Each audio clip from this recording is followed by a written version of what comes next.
आज के दिन है 22 अक्टूबर के दिन का। कल के दिन जो मार्केट ने जिस तरीके से प्रीवियस कैंडल में ग्रीन मतलब नीचे से एक सपोर्ट लगाया था और सपोर्ट लगाने के बाद में कल के दिन गैप अप ओपन हुआ था और गैप अप ओपन होते के साथ में ऊपर से मार्केट ने गिरावट शुरू कर दी और गिरावट ये जो हुई है ये हमारे स्विंग के अंदर जाके क्लोज हो गई है। ठीक है, बेसिकली अगर देखा जाए तो ये जो पुराना स्विंग था इसके अंदर जाके क्लोज हो चुका है, ये स्विंग था। सो स्विंग के अंदर जाके जब क्लोज हो चुका है तो अपने पास यहाँ पे अब दो ऑप्शन है। ठीक है, फर्स्ट ऑफ ऑल ये हमारा ये इस वाले कैंडल का जो फ्राइडे का जो क्लोजिंग हुआ था, ठीक है, मतलब प्रीवियस का वो स्विंग को अगर हम देखें तो इसके ऊपर मार्केट ने हैमर के ऊपर क्लोज किया था तो मार्केट का एक तो व्यू चेंज हो चुका था कि मार्केट जब तक अप साइड के लिए थोड़ा सा मूव दे सकता है। ठीक है, सो ये जो पॉसिबिलिटी है कि ऊपर साइड के लिए थोड़ा सा मूव दे सकता है, हमने बात यही किया था कि मार्केट यहाँ तक आ सकता है और यहाँ पे आके हो सकता है जंप ले। ठीक है, यहाँ पे आके हो सकता है जंप ले। अब मार्केट के लिए जो इम्पोर्टेंट हो चुका है वो ये हो चुका है कि अब प्रीवियस वीक का जो इसका हाई है ये बहुत इंपॉर्टेंट है इसके लिए कि 52,201 ये इंपॉर्टेंट रहेगा इसके लिए।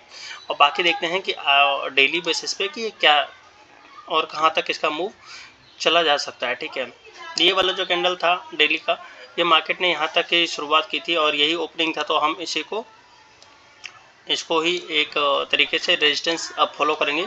ठीक है, कल का जो ओपनिंग था वो एक तरीके से रेजिस्टेंस का काम करेगा 52,364 प्लस प्रीवियस डे का जो हाई था। ठीक है, वो हमारे लिए एक तरीके से अब वो अभी जैसे कि मार्केट नीचे की तरफ में क्लोज हो चुका तो ये वापस ये रेजिस्टेंस का काम करेगा 52,201 और ऊपर 52,364 भी एक रेजिस्टेंस का काम करेगा। सपोर्ट के लिए जो देखा जाए सपोर्ट के लिए काम करेगा 51,780 का जो लेवल है ये एक सपोर्ट के लिए काम कर सकता है।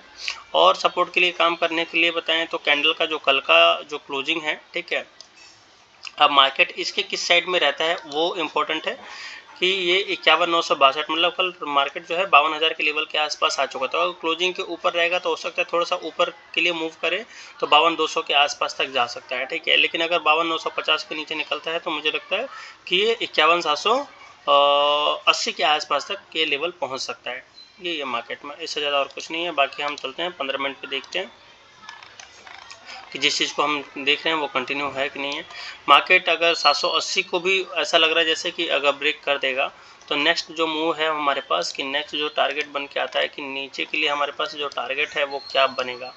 नेक्स्ट जो टारगेट है आई होप सो बिलीव कि मुझे जहाँ तक लगता है मार्केट में ये वाला जो पॉइंट है ये एक तरीके से काम कर सकता है 51,145 का लेवल जो है ये एक तरीके से काम करेगा मार्केट में सपोर्ट के लिए, क्योंकि ये इसी को ब्रेक करके मार्केट ऊपर की तरफ में गया था और काफ़ी टाइम से मार्केट ने इसी को फॉलो भी किया है। मतलब इसके नीचे सिर्फ एक यही पॉइंट आता है जहाँ से मार्केट नीचे की तरफ में और जा सकता है। अब इसको हम थोड़ा सा अपने अकॉर्डिंग एडजस्ट कर सकते हैं कि ये जो स्विंग है ये मार्केट यहाँ से बाउंस हुआ था, बाउंस होने के बाद यहाँ पे एक ये छोटा सा करेक्शन हुआ था तो इसी करेक्शन के पास से ही मार्केट उठ गया था। सो उठ गया तो मार्केट के इस वाले कैंडल के हाई को अगर हम फोकस करेंगे तो मार्केट में ये हमारे पास एक इस चीज़ का पॉइंट हो सकता है कि मार्केट यहाँ से किस तरीके से रिएक्ट करता है। डन, ये हो गया, यहाँ तक मार्केट का मूव आ सकता है। ठीक है, ये शॉर्ट ही नहीं है, यहाँ तक आ सकता है। और क्या है मार्केट में, और खैर कुछ नहीं है। ठीक है, इतना ही है। सो मार्केट में ये वाला जो पॉइंट है ये बहुत क्रूशियल है, 51,950 का जो लेवल है इसको वॉच करना बहुत इंपॉर्टेंट है आज के लिए। So done.